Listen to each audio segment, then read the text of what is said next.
We're going to be looking at the regulation of glycolysis and gluconeogenesis. And I want to specifically call these two out because these are pathways that oppose each other. And additionally, we only see gluconeogenesis really active in the liver. So as a result, there's some differential regulation that goes on depending upon tissue type. And we're going to talk about the various control mechanisms. For example, some of it is done by allosteric control of specific enzymes, as well as covalent modification of specific enzymes. Generally, most of the regulation is going to be confined to the substrate cycles that we saw in between glycolysis and gluconeogenesis. There will also be some hormonal control. This will mostly be from insulin or glucagon/epinephrine. So glucagon and epinephrine have similar effects, but they impact different tissue. Glucagon affects the liver, epinephrine affects muscle. Insulin affects both. And finally, there's also some gene control. We're not going to go too heavily into gene control. Basically, gene control is kind of more of a long-term regulation and responds more to overall changes in diet and things like that that can have long-term implications on an organism. The other three, these are things that can be changed in seconds or minutes, and the control of that is, can be fairly shortly lived, whereas gene control can have days or even weeks or months of impact. There is one general statement that we can make, and that is when glycolysis is active, gluconeogenesis should be inactive. The opposite of that is true as well. When gluconeogenesis is active, glycolysis should be inactive. There are a bunch of different scenarios we can come up with, and I'm going to deal with all those, and basically we're going to look at those three, and then we're going to answer how does the cell achieve the different scenarios that we have. So let's start with what happens when cells need energy. Well, let's think about what cells would need energy. So muscle, if muscle needs energy, we expect that glycolysis should be active. For the liver doesn't necessarily use glycolysis as a source of energy. It uses glycolysis more as a mechanism for converting glucose into other molecules that it can use to do other things. So in the liver, we might not see the activation of glycolysis. In fact, if cells need energy, very often it's going to be cells like muscle or brain or the red blood cells. So in the liver, we might see an activation of gluconeogenesis. What happens when cells are at rest with lots of glucose? In the muscle, since we don't need energy, we're not going to have glycolysis as active, and instead, glucose will be converted into glycogen, which we will talk more about that later. In the liver, however, there's going to do the same thing. It will store some glycogen, but we also might see that glycolysis is active with glucose being converted into fatty acids. And this is going to depend upon the needs of the cell and actually how much glucose is available, how much glycogen has been stored. There are a lot of variables that go into this, but in general, when cells are at rest, you're not going to be using glycolysis to produce energy. Instead, you're going to be storing things.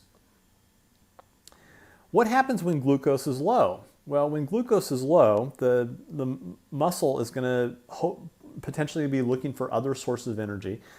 We might see glycogen being broken down to provide glucose, and that's going to provide the muscle with a steady source of energy.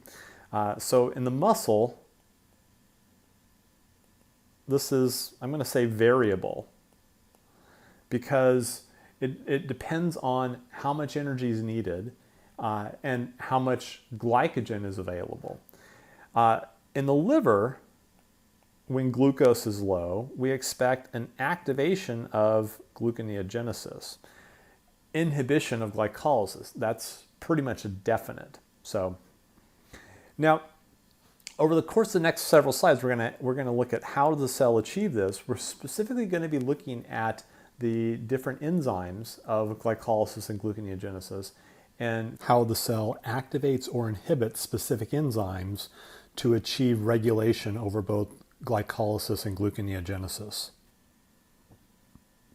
We'll start with hexokinase. And hexokinase is a tissue-dependent enzyme. In the liver, we have a version called hexokinase 4, whereas the muscle has a hexokinase 1. And we have different KMs. So the liver with hexokinase 4, there's a pretty high KM. Muscle has a low KM. And we can compare these results on this graph here. So here is a normal low, fasting blood glucose. Now, even after a meal, the blood glucose doesn't get that much higher. It rises to maybe somewhere in this region here. And what you see is that generally we don't see full activity of hexokinase 4 and under pretty much any conditions. Maybe a kid after a night of trick-or-treating on Halloween might have the amount of glucose present in the blood to achieve near full activity of hexokinase 4. But it's pretty rare. Hexokinase 1, on the other hand, we see that even at normal blood glucose levels, it's at pretty much about 100% of its Vmax. This is the maximum Vmax for hexokinase 1.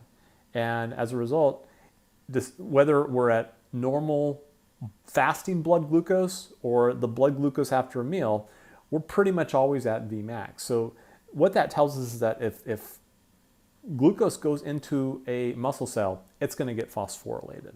So now, one thing that we do see is that glucose 6-phosphate, the product of hexokinase, actually does some allosteric inhibition of hexokinase 1. This is very minor, mainly because glucose 6-phosphate is used pretty rapidly in a muscle cell, either converting it into glycogen or using it as a source of energy in glycolysis. Now, one thing about hexokinase 4, it can actually be taken into the nucleus as we see here. It binds to a regulatory protein and stays in the nucleus where it can't contact glucose, and therefore it's going to have no activity. When glucose levels rise, hexokinase moves out into the cytosol. So we see that the presence of glucose influences the hexokinase 4 to come out into the cytosol, whereas fructose 6-phosphate, on the other hand, causes hexokinase 4 to go into the nucleus, where it will then bind to its regulatory protein. So there's a very rapid way to move hexokinase between cytosol and nucleus depending upon concentrations of glucose versus fructose 6-phosphate. Basically, that's sequestering it in the nucleus is going to prevent activity, and that's some of the control that's achieved over hexokinase, in addition to the fact that we have the control simply by the Km of the relatively high Km of hexokinase 4. Glucose 6-phosphatase has some regulation in terms of where it's found. So we find it actually in the membrane of the endoplasmic reticulum. And what has to happen for it to have activity is that there's a transporter for glucose 6-phosphate that we see right here. And glucose 6-phosphate is moved from the cytosol into the ER lumen, where then it is converted into glucose. The ER positions itself very close to the cell membrane, and the glucose goes out this transporter and then pretty much immediately into the glucose transporter in the cell in order to get glucose from the liver cell out into the bloodstream. What this prevents is that the glucose that we see here is very rapidly shunted out into the bloodstream rather than being used as a substrate by hexokinase. So we're going to have, under these conditions, we've actually got two things going on. Not only do we have the glucose very rapidly being put out into the bloodstream, but also as we saw in the previous slide, that hexokinase 4 should be sequestered in the nucleus of the cell. So even with glucose present in the cytosol, it's very unlikely that it will be phosphorylated by hexokinase. So the liver actually does some very interesting ways of sequestering things, having this compartmentalization of these different pathways, using the endoplasmic reticulum versus the cytosol versus the nucleus, where hexokinase 4 is sequestered under conditions where we expect glucose 6-phosphatase to be active. Now we're going to get to the PFK1 fructose 1,6-bisphosphatase situation. Keep in mind that PFK1 is our major regulatory point for glycolysis, and fructose 1,6-bisphosphatase is kind of a major regulatory point of gluconeogenesis. Now, if we look at the major regulatory molecules for these two enzymes, what we see is that we've got two molecules, AMP and fructose 2,6-bisphosphate, that play roles on both of these enzymes. We also see that we've got ATP and citrate playing roles on PFK1. And we're going to go through all of these. We're going to focus a lot on fructose 2,6-bisphosphate. We'll also focus quite a bit on AMP, because AMP not only affects these enzymes, but it has effects elsewhere as well. Now, if we think about what AMP signifies, basically if AMP levels start to rise, that indicates that we have low energy. ATP and AMP move in opposite directions. As AMP goes up, ATP is going down. So if ATP is high, well, we see that it inhibits PFK1. If ATP is low, then we expect AMP to be high, and thus it activates PFK1. So that's how these two move with respect to each other. Now, I'm going to address citrate really quickly. Citrate is something that we normally associate with the mitochondria, the citric acid cycle. But when we are making fatty acids, there's going to be a lot of citrate present in the cytosol.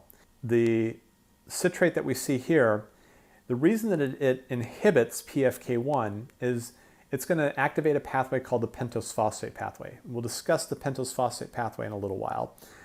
But basically what it's meant to do is, instead of having glycolysis active, it's meant to activate the pentose phosphate pathway. That's going to produce the NADPH that we need for fatty acid synthesis.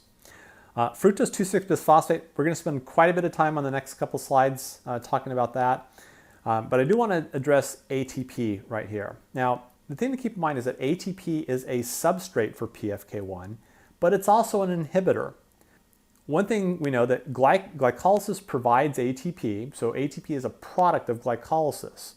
Therefore, if ATP levels start to rise, we're going to shut down glycolysis. The other thing is that glycolysis provides carbon for fatty acid synthesis, and this occurs in liver as well as adipose tissue. But fatty acid synthesis needs ATP as well.